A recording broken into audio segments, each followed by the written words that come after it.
Welcome to the Slop Temple. We pray this video helps. You start by placing the image where you want it in the timeline so you can change its display behavior. Once the clip is selected, click the crop tool in the viewer to reveal 3 crop modes. Make sure your timeline playhead is over the clip so adjustments preview correctly. You're doing this because the crop controls are where Imovie applies motion or locks it off.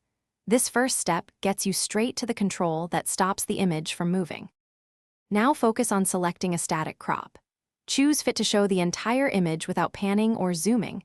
This is the quickest way to stop movement. If you need a framed area, pick Crop to Fill, adjust the box to the exact composition you want, then press Apply so nothing animates. Don't pick Ken Burns unless you want motion. That mode creates separate start and end frames, causing the pan/zoom. Once done, scrub the timeline to confirm the clip stays still. Finish by playing the segment and watching closely. If the image remains static, you're done and can export. Make sure clip duration matches how long you want the still displayed, because longer clips make any subtle motion easier to spot. If you still see movement, reset the crop to default and reapply Fit or Crop to Fill, or re-import the original file at its native resolution.